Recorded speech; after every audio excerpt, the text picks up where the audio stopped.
আসসালামু আলাইকুম। এক সমুদ্র প্রেম পর্ব ৫ লিখেছেন নুসরাত সুলতানা সেজুতি। সম্পূর্ণ নিস্তব্ধ বাড়ি, অথচ বসার ঘর ভর্তি মানুষে। সামান্যতম জায়গা ফাঁকা। রাত প্রায় ১০টা বাজে। একঘর মানুষের মধ্যে গভীর চোখমুখ নিয়ে বসে আছে সিকদার বাড়ির ৩ কর্তা। তাদের ঠোঁটে বিন্দুমাত্র হাসির দেখা নেই। আফতাব সিকদারের ভাবভঙ্গি হতাশ, বিধ্বস্ত। মানুষ হিসাবে আমজাদ ঠিক যতটা গরম, ধূসরের বাপ ঠিক ততটাই নরম এবং শান্ত গোছের। ছেলের এক একটি কাজের তার আক্ষেপ। উনি সবথেকে বেশি ভয়ে থাকেন পুত্র নিয়ে ভাইদের কাছে কটু কথা শোনার জন্য। কাঠগড়ায় ধূসর, অহেতুক আর অযৌক্তিক বিচারার্থ চলছে তার ঘটানো অনাঙ্কিত কাজটি নিয়ে। ধূসরের প্রিয় ডার্ক মেরুন রঙের গাড়িটি বিক্রিতেই আহাজারি সবার। এমনকি পিওরও সমান মন খারাপ। কেন ধূসর গাড়িটা বেচে দিল সে নিজেও বুঝতে পারছে না। তার প্রিয় রং মেরুন, সাথে তার ধূসর ভাইয়েরও গাড়ি মেরুন। অতএব পছন্দের আর গাড়িটি ধূসর ভাই এইভাবে বেচে দেবেন, ব্যাপারটা মোটেই খুশি হওয়ার মতো ছিল না। বসার ঘরে এক কোণায় ঠোঁট উল্টে দাঁড়িয়ে পিউ। ওড়নার কোণাটা আঙুলে পেঁচাতে পেঁচাতে একবার তাকালো ধূসরের দিকে। আশ্চর্যের বিষয় হলো এই যে ও এমন একটা কাণ্ড ঘটালো, অথচ বিন্দু মাত্র হেলদোল দেখা যাচ্ছে না। কি নিরুদ্বেগ, গা ছাড়া ভাবভঙ্গি। পিউ মুখ ভ্যাংচায়। কি দরকার ছিল গাড়িটা বেচার? এতক্ষণে রাশভারী পরিবেশের রেশ কাটালেন আমজাদ। হাস্যহীন কণ্ঠে বললেন, আমাদের একটা কথা পরিষ্কার করে বোঝাবে ধূসর? ধূসরের আঙুলের মাথার বাইকে চাবি ছিল, এতক্ষণ ধরে টুংটাং করছিল সেটা নিয়ে। তাকালো একবার। তিনি বললেন, গাড়ি বিক্রি কেন করলে? ধূসরের উপরে ঠোঁট দিয়ে নিজের ঠোঁট চেপে ধরল। অন্যদিকে তাকিয়ে ছোট্ট শ্বাস ফেলে আবার ফিরল চাচার দিকে। বিরক্তে চেপে ধীরস্থির জবাব দিল, বলেছি তো চাচ্চু, ভালো লাগেনি গাড়ি। তোমার জবাব আমরা উপযুক্ত মনে হয়নি। ভালো লাগছিল না বলে কেউ গাড়ি বেচে দেয়? বাইকের দরকার, কিনতে ইচ্ছে করলে বেশ কিনেছো, ভালো কথা সেটা। তাই বলে গাড়ি কেন বেচবে? ওটাও থাকতো। রুবাইদার পাশ থেকে উদ্বেগ নিয়ে বললেন, আমারও তো একই কথা। একই রকম করার কোনো মানে হয়? বলুন তো ভাইজান, ঘরের জিনিসপত্র বেচা কিনা এইসব কি ভালো নাকি? আচ্ছা, তুমি কিছু বলছো না কেন? কথা কি ফুরিয়ে গেছে?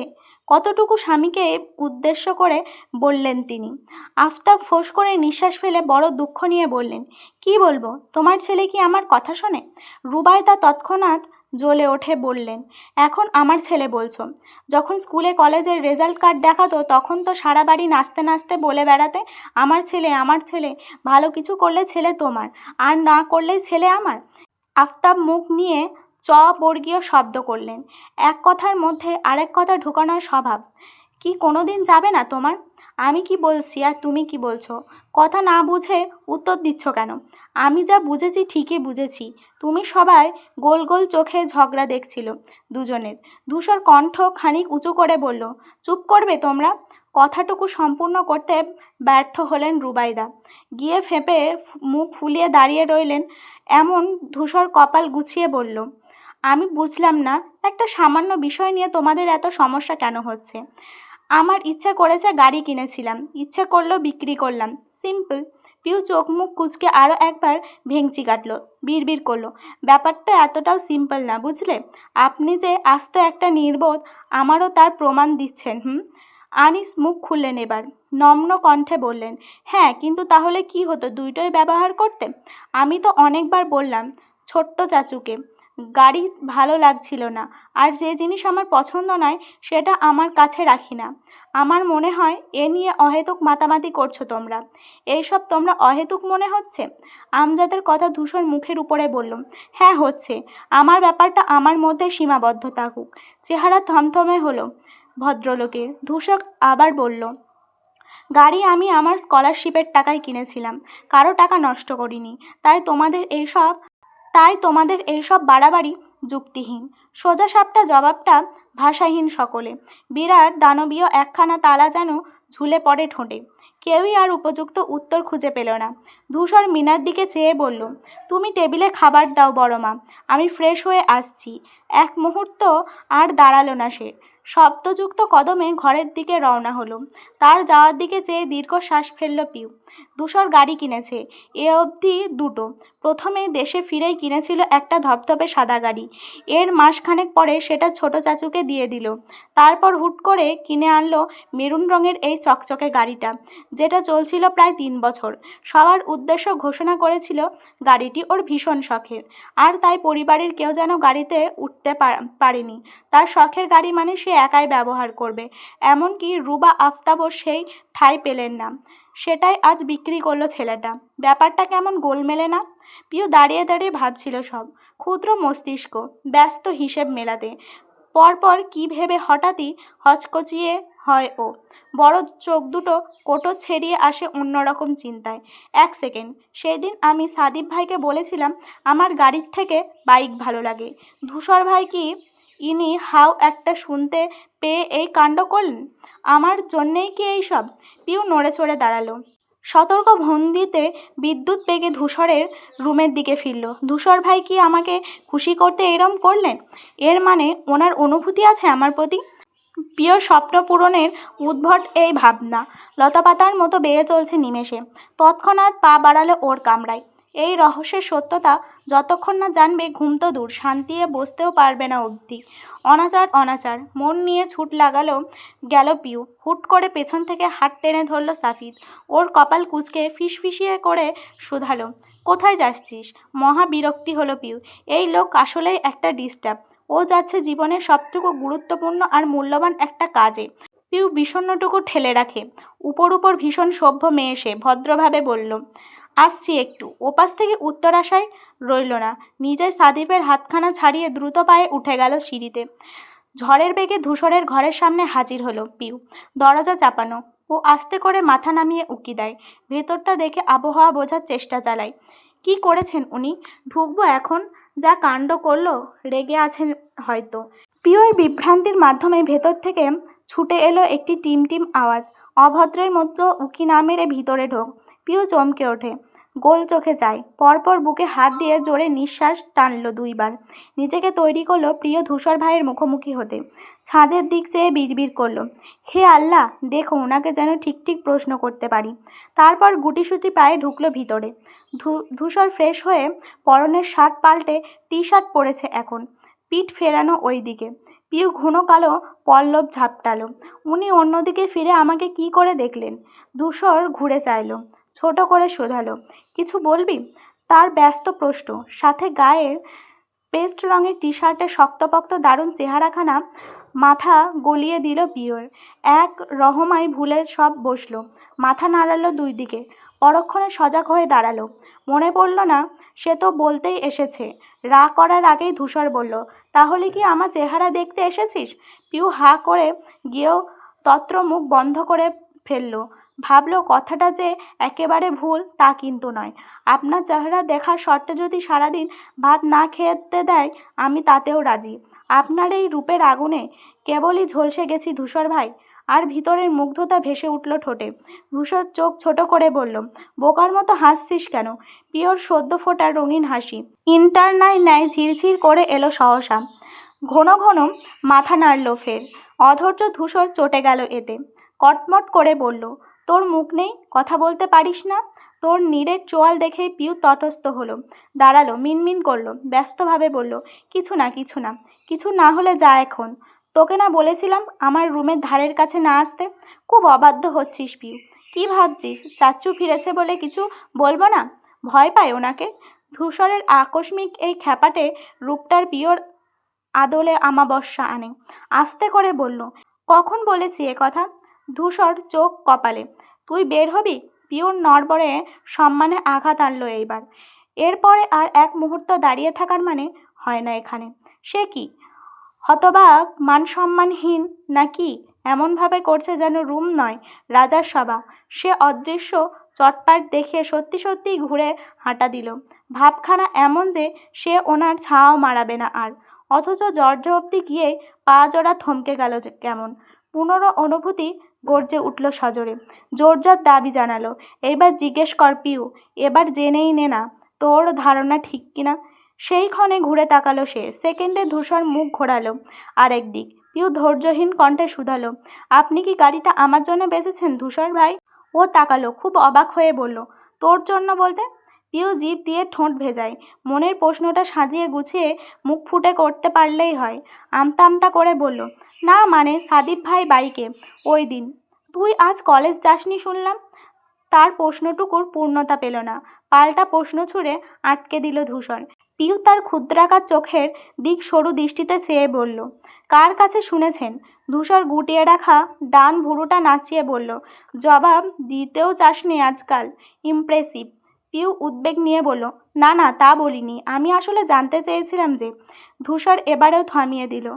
প্রতিমধ্যেই বলল, বাড়িতে বলবো ইদানিং কান ধরে কলেজের বারান্দায় দাঁড়িয়ে থাকছিস। শীতল হুমকিতে ভ্রু কপালে তুলল পিউ। এই কথা পরিবারের কেউ জানলে সর্বনাশ। ঘটনা একদিকে, অথচ ওকে খেপিয়ে মারবে সারাটা জীবন। আর বাবা, উনি জানলে সঙ্গে সঙ্গে কলেজে যাবেন, খোঁজ নেবেন কেন ওনার মেয়ে কান ধরলো, আর তদন্ত করবেন।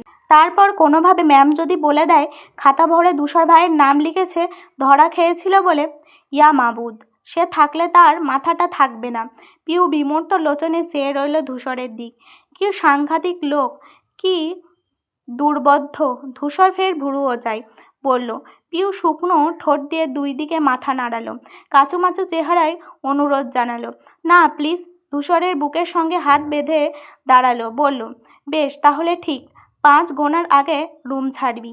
আর এই গাড়ি বেচা কেনার ব্যাপারটা নিয়ে ভবিষ্যতে কোনোদিন তোকে যেন মাথা ঘামাতে না দেখি, মনে থাকবে? পিউর বিগত কয়েক মিনিটে স্ফূর্ত মনটা ঝুপ করে খারাপ হলো এবার। আহত হয়ে ভাবল, আপনি মানুষটা এমন অনুভূতিহীন, উদাসীন কেন ধূসর ভাই? আমি যে কি বলে কি বোঝাতে চেয়ে এসেছি তা কি কোনোদিন বুঝেছেন? না, নাকি বুঝেও ভান করেন না বোঝার? তার চিন্তাভাবনার মধ্যেই ধূসর গুনে উঠল, 1, 2। পিউ ভিতর ভিতর ক্ষিপ্ত হয়। ধূসরের পাতলা উষ্ঠে একটা চকলেট পেঁচিয়ে দেওয়ার ইচ্ছে জাগে, কিন্তু ফেলে আসা তর্জন ভেবেই তার 5 গোনার পূর্বেই ভীষণ জোরে দৌড় বেরিয়ে গেল বাইরে। সচেতন দূরত্বে এসে দেয়াল ধরে দাঁড়ালো পিউ। ধূসরের প্রতি রাগে টগবগ করছে শরীর। এত ভাব কিসের? ভালোবাসে বলে মাথা কিনে নিয়েছে নাকি? মাঝে মাঝে খুব ইচ্ছে করে ধূসরের 14 গোষ্ঠীকে গালি দিয়ে উড়িয়ে দিতে। শুধু একটা নিজেও গোষ্ঠী বলে পারে না, ব্যর্থ হয়। সেই রাত কাটলো। ধূসরের গাড়ির ব্যাপারটা ধামাচাপা পড়ল তার ঠান্ডা আচরণের তলায়। কিন্তু পিওর মন খারাপ হয়ে গেল। মাঝে মধ্যে মনে হয় সে হয়তো একটু বেশি ছ্যাঁচড়ামো করে ফেলছে। একটা ছেলের প্রেমে এত পাগল হওয়ার কিছু নেই। তারপর সদৃঢ় মনে প্রতিজ্ঞা করলো, কাল থেকে আর ধূসর ভাইয়ের জন্যে এমন করবে না, ওনাকে দেখলেও ফিরে তাকাবে না। আফসোস, সে কাল আর ওর আসে না। মেয়েটা আজেতে ডুবেছে, আর সেই আজকের পুরোটা ঘিরে ধূসর ভাই, তার আদ্যপ্রান্ত জুড়ে ধূসর ভাই। কিশোরীর মনে বিরাট তরণীর কানায় কানায় স্রোতে আসে ধূসর ভাইয়ের নাম। এক মুঠো রঙিন পৃথিবী, সবটাই যে ধূসরময়। আচ্ছা, সে কি সময় কাটানোর জন্য প্রেমে পড়েছে? না, একদমই নয়। পড়েছে অনুভূতির কবলে পড়ে। তাহলে সেই প্রেমের পাগলামো থাকবে না তো কি থাকবে? এই একটা চিন্তা পিওর দৃঢ় শপথের দেয়াল খান খান করে ভেঙে দেয় প্রতিবার। পারে না, কোনো রকমে পারে না নিজের সামলাতে। এই দোষ কি ওর? না, এই অপরাধ সম্পূর্ণ সেই মানুষটার যে এত বিশ্রীভাবে ওকে আসক্ত করেছে তার প্রতি। পিউ ফুটপাত ধরে হাঁটছিল। শীতের সময় হলেও দুপুরবেলা বেশ কড়া রোদ। তারপর কলেজের ইউনিফর্মে গরম লাগছে যথেষ্ট। ছুটির প্রায় 8 ঘন্টা, কিন্তু এখনও বাড়িতে পৌঁছাননি। গাড়ির তেল শেষ। ড্রাইভার গিয়েছেন তেল ভরতে। সে অধৈর্যের মানুষটা কিভাবে এতক্ষণ দাঁড়িয়ে থাকবে? গাড়ি এলে সেই রাস্তা দিয়েই আসবে। পিওর মন মস্তিষ্ক হাঁটতে হাঁটতে যখন ধূসরকে নিয়ে ব্যস্ত, পিছু হতে কেউ ডাক দিল, এই যে মিস পিউ। পিউ। চেনা পুরুষালী স্বরে পিউ ঝটপট ঘুরে চাইল। গাড়ির জানালা থেকে মাথা বের করলো আগন্তুক। পরিচিত শতনু চেহারাটা দেখেই ঠোঁটে হাসি ফুটল ওর। ওপাশে মানুষটা হৈ হৈ গলায় বলল, কি খবর আপনার? একা একা হেঁটে হেঁটে যাচ্ছেন কই? সঙ্গী দরকার? পিউ হৃষ্ট চিত্তে শুধালো, কেমন আছেন ভাইয়া? ইকবাল মাথা দোলালো, মারাত্মক ভালো আছি। তোমার কি খবর? এই তো আলহামদুলিল্লাহ। আজকাল বাসায় কেন যাচ্ছেন না? সে বলছে, তার আগে তো তুমি হাঁটছো কেন? গাড়ি কই? পিউ কাঁধ উঁচু করে জানালো, তেল শেষ। ইকবাল বলল, ও তাহলে হেঁটে লাভ নেই, এসো আমি পৌঁছে দিচ্ছি। সঙ্গে গাড়ির দরজাও খুলে দিল সে। পিউ নির্দ্বিধায় উঠে বসল সেখানে। ইকবাল তার ধূসর ভাইয়ের ছোট্টবেলার বন্ধু, একেবারে গলায় গলায় দোস্তি। সেই নার্সিং থেকে একসঙ্গে পড়াশোনা করছে দুইজন। মাঝে মাঝে তো এই ইকবালকেও হিংসে হয় পিউয়ের। ধূসরের কলিজার টুকরো হচ্ছেন ভদ্রলোক। এত মাখো মাখো প্রেম এদের। এক ফোঁটা যদি ওর সাথে থাকতো, যা করবে একসাথে। ঈদে পাঞ্জাবি কিনবে একই রকম। সে অনেক আগের কথা। একবার মিছিলে গিয়েছিল দুইজন, তাও স্কুল জীবনে প্রথমবার। আর সেই খবর পৌঁছে গেল সিকদার বাড়িতে। তারপর ধূসরকে মেরে তক্তা বানিয়ে দিয়েছিলেন আমজাদ। বন্ধুকে ওইভাবে মার খেতে দেখে কেঁদে কেটে বুক ভাসিয়েছিল ইকবাল। আমজাদের পা অবধি ধরেছিল প্রহার ঠেকাতে। এইসব এখন অতীত। এখন সেই আমজাদকেই ধূসর পাত্তা দিচ্ছে না, তার একটা কথাও কানে তোলে না। পিউ মনে মনে ভাবল, আচ্ছা, বিদেশ থেকে ফিরলে মানুষ বুঝি ভয় ডর ও ফেলে আসে। তাহলে আমরা কি একবার বিদেশে যাওয়া উচিত? আমিও না হয় সব আতঙ্ক রেখে এসে একদম ধূসর ভাইয়ের চোখের দিকে চেয়ে বলে দেব, আমি আপনাকে ভালোবাসি। কি ভাবছো? এই পিউ, পিউ। পিউ নড়ে উঠল। গহীন ধ্যান ছুটে গেল ইকবালের ডাকে। অপ্রস্তুত হয়ে চাইল ওই দিক। গাড়ির ভিতরে এসির ঠান্ডা বাতাস বইছে। ইকবাল ভ্রু গুটিয়ে জিজ্ঞেস করল, এত কি নিয়ে চিন্তা করছিস শুনি? না, তেমন কিছু না। আচ্ছা, আপনি বাড়ি আসেন না কেন? বললেন না তো। সে লম্বা নিঃশ্বাস ফেলে বলল, দুটো কারণে যায় না। এক, সামনে মেয়ের নির্বাচন, অনেক ঝামেলা। আর দুই, তোমার বাবা। পিউ চোখ শুরু করতেই বলল, সে তো রাজনীতির নাম শুনলেও চেতে যান। আমাকে দেখলে বিরাট কপাল চলে আসে এক জায়গায়। ভাই ভারী ওনাকে একটু শান্তি দেয়। আপাতত চোখের সামনে না যায়। আমি ভাই এখন মনে প্রাণে একজন রাজনৈতিক নেতা। এটা গোটা জেলায় সভাপতি হয়েছি। যেখানে সেখানে ভাবতে পারছো আতঙ্কের মুখের অবস্থা কি হবে আমায় দেখলে? চেয়ার টেয়ার ছুঁড়ে না মারলে হয়। পিউ হেসে ফেলল। এটা কিন্তু অজুহাত হয়ে গেল ভাইয়া। বাবা মোটেই এই রকম নন। উনি তো ধূসর ভাইকে দেখতে পারেন না। দিনরাত ওনার কানের কাছে ঘ্যান ঘ্যান করে রাজনীতি ছাড়ো, ব্যবসায় আসো। কই, উনি তো এক কান দিয়ে ঢোকাচ্ছেন, অন্য কান দিয়ে বের করছেন। তাহলে? ইকবাল চক্ষু কপালে তুলে বলল, কে ধূসর? এত ওর নামের মতোই। ওর খারাপ লাগা ভালো লাগা কিছুই বোঝা যায় না। মাঝে মাঝে আমি দ্বিধায় ভুগি। ও রাগ করে নাকি খুশি হয়? মানুষ এতটা নিরুদ্বেগ কী করে হয়? আমি তো ওর মতো নই বাবা, যে দেখেও না দেখার ভান করব। আমার কিছু জিনিস বুঝেও না বোঝায় নাটক করব। পিউ আগামাথা বুঝল না। তার জিজ্ঞাসু চেহারা দেখে ইকবাল হাসল। বিজ্ঞের মতো মাথা দুলিয়ে বলল, বড় হও পিউ, সব বুঝবে। পিউর মেজাজ সাংঘাতিক বিগড়ালো এবার। সবাই কেন কানের কাছে এই একটা কথাই বলছে? সে কি ছোট? ফিডার তো খায় না, ভালোবাসার মতন কঠিন বিষয়বস্তু বোঝে? তাহলে? ইকবালের ফোন বাজলো তখন। কথা বলার ব্যস্ত হলো সে। পিউ রাস্তার দিক ফিরল। ইকবালকে ওইদিকে পরিবারের সবাই চেনে, ওদিকে আদর করে ভীষণ। ইকবালের সাথে যতটা জড়তাহীন সে মিশতে পারে এমন নিজের ভাই ছাড়া হয় না। ইকবাল লাইন কাটলো, কথা শেষ। জিজ্ঞেস করলো, ধূসর কি বেরিয়েছে বাড়ি থেকে? জানো? পিউ ক্ষণস্বর ভেবে বলল, আমি তো দেখিনি আজ। হতে পারে। ইকবাল মুখ ফিরিয়ে শ্বাস ফেলে বলল, বড় ঝামেলা আছি বুঝলে। রাজনৈতিক জটাল এমন আগাছার মতো ছড়িয়ে পড়লে ছাঁটাই করতে জান বেরিয়ে যায়। ধূসরটা সাথে আছে বলে একটু ভরসা পাচ্ছি, না হলে কিভাবে যে ম্যানেজ দিতাম গড নোস। কি ঝামেলা ভাইয়া, বলে শেষ করা যাবে না।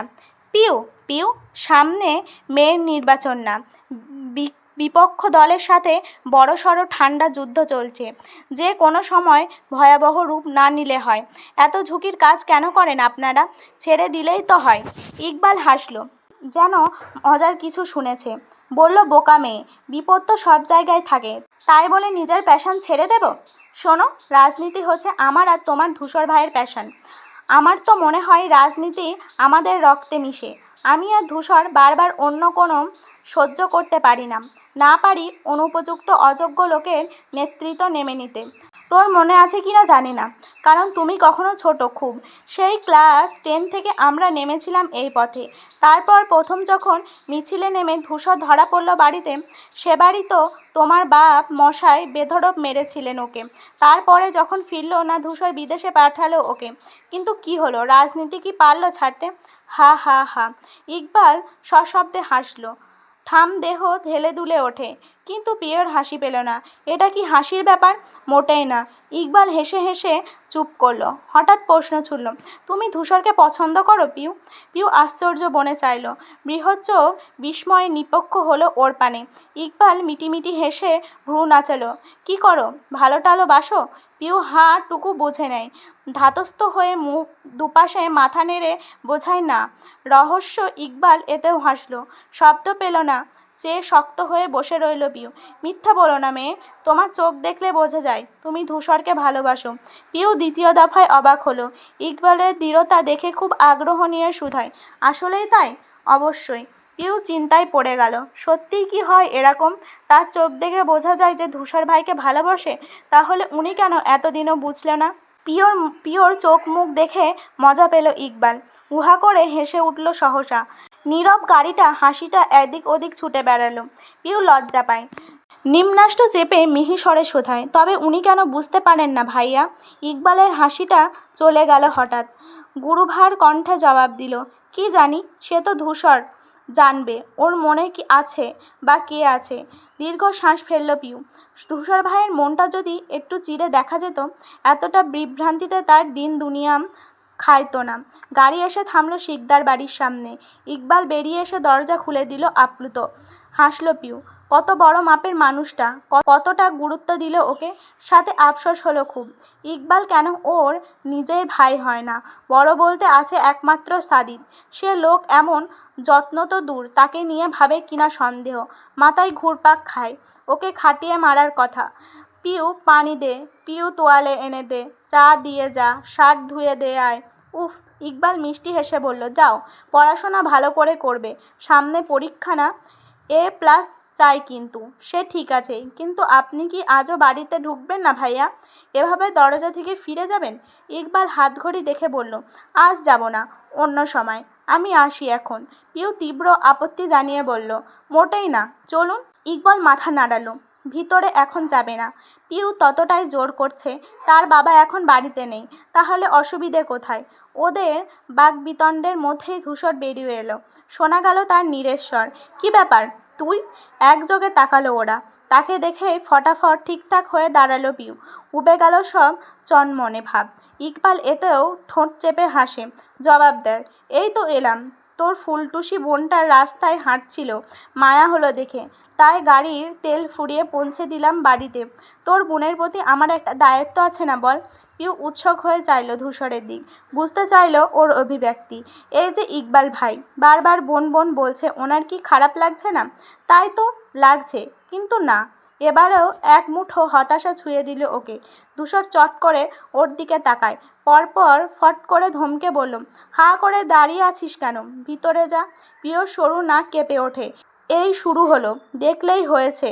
ওকে এই লোক মনে হয় ধমকাধমকি সব সময় পকেটে নিয়ে ঘোরে। সে একেই বের হয় ছুঁড়ে মারবে বলে। পিউ মুখে কালো করতেই ইকবাল মায়া করে বলল, আহা, বকছিস কেন? বাচ্চা মেয়ে, থাক। পিউ পিউ, তুমি মন খারাপ করো না। এই সান্ত্বনায় তার মন খারাপ লাঘব হলো না। ছোট করে বলল, আসি ভাইয়া। তারপর পা বাড়ালো বাড়ির ভিতরে। পিছন থেকে হঠাৎ ধূসরের একটা কথায় লম্বা কদম স্থির হলো। সে বলতে যায়, তোমাকে না বলছি, পিউকে আমার বোন। কি সমস্যা তোর? যেতে বললাম না? পিওর বুক ছ্যাঁত করে কাঁপে। এই রে, ব্যাটা ঠিক লক্ষ্য করেছে। সে কান পেতে দিল। ফের একটা রামধমক খেয়ে আর দাঁড়ানোর সাহসে কুলোলো না ওর। এক ছুটে ঢুকে গেল বাড়িতে। সিঁড়ি অবধি এসেই পিওর পা জোড়া থেমে গেল হঠাৎ। কিছু একটা খেয়াল করে ঘাড় কাত করে ফিরে চাইল। পরের দৃশ্য কপালে ভাঁজ পড়ে। পুষ্প বসার ঘরে জানালায় ঘেঁষে দাঁড়িয়ে পর্দা আলগে উকি দিচ্ছে। কি দেখছে এইভাবে? পিউ আগ্রহ ভরে আস্তে আস্তে এসে পেছনে দাঁড়ালো। ওর চোখ ওর দৃষ্টি অনুসরণ করে বাইরে দেখল। সেখানে ইকবাল আর ধূসরকে ব্যতীত বিশেষ কিছু খুঁজে পেল না। দুজন দাঁড়িয়ে ভীষণ আলোচনায় ব্যস্ত। তাহলে এইভাবে মেয়েটা দেখছে কি? পিউ কৌতূহলে মেয়েটাকে জিজ্ঞেস করলো, কি দেখছিস? ভূত দেখার মতো চমকে চায় পিউ। পিউকে দেখতে চোর ধরা পড়ার ন্যায় চেহারা হয়। ঢোক গিলল সবেগে। হাসার চেষ্টা করে বলল, কিছু না কিছু না। তাহলে এখানে দাঁড়িয়ে আছিস কেন? পুষ্প চোরা চোখে একবার ধূসরদের ওই দিকটায় দেখে, পরপর তড়িঘড়ি কদমে চলে গেল ঘরে। পিছনে রেখে গেল ব্যাকুল হয়ে চেয়ে থাকা পিউকে। সেই দিন সন্ধ্যায় একটা আশ্চর্যজনক ঘটনা ঘটে। প্রতিদিনকার মতো বিকেলে পিউর টিউটর এলেন। ঢাকা ইউনিভার্সিটির ছাত্র সে। সেকেন্ড ইয়ারে উঠা থেকে পড়াচ্ছে ওকে। মিনা নিজ থেকেই হাঁক ছাড়লেন, পিউ, তোর স্যার এসছেন। মেয়েটা ঝিমুচ্ছিল ঘুমানো বলে মায়ের ডাকে তথস্থ হয়ে বই খাতা গুছিয়ে বসলো। ছেলেটার নাম ফয়সাল, বয়সে সাদিপের ছোট হবে। কক্ষে ঢুকলে দাঁড়িয়ে সামাল দিল পিউ। সে ভদ্র হেসে বলল, বসো। নিজেও পাশের কেদারায় বসতে বসতে বলল, কেমন আছো? ভালো আছি স্যার, আপনি? তোমার চুলের এই অবস্থা কেন? পিউ কুণ্ঠায় ঝিমিয়ে বলল, অগোছালো চুল হাত বুলিয়ে মিনমিন করে জানায়, ঘুমিয়ে পড়েছিলাম একটু।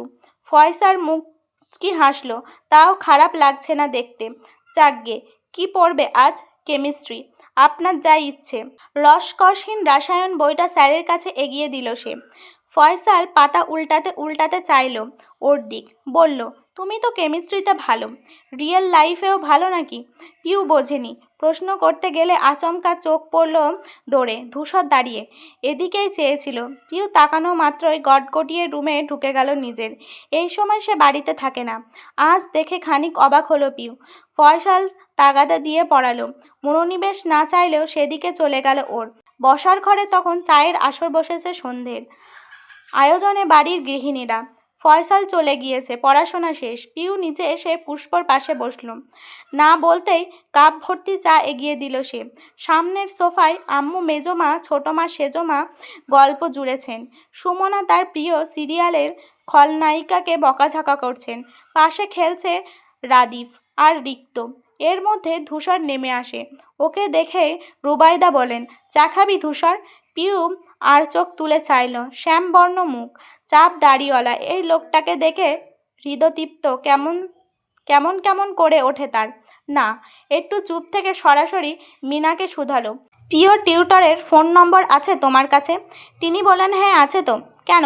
ধূসর ফটাফট ঘোষণা দিল, ওকে ফোন করবে, বলে দেবে কাল থেকে যেন আর পড়াতে না আসে।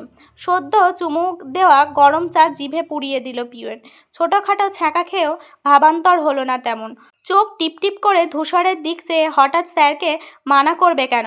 সুমনা বললেন, কেন রে? ছেলেটা তো ভালোই পড়ায়, 1 ঘন্টার জায়গায় 1.5 ঘন্টা পড়াচ্ছে। সামনে পিওর পরীক্ষা, এই সময় কি ঠিক হবে? এইসব আমার মাথায় আছে ছোট মা, কারণ ছাড়া বলছি না নিশ্চয়ই। পিওর পড়াশোনার ক্ষতি হোক এমন কিছু আমি করব না। না তো বলিনি। জবা বেগম বললেন, কিন্তু ওকে পড়াবে কে? তুই। বলার সময় ভদ্রমহিলা চোখ মুখ ঝলকে উঠলে মুখমণ্ডল শুকিয়ে গেল পিওর।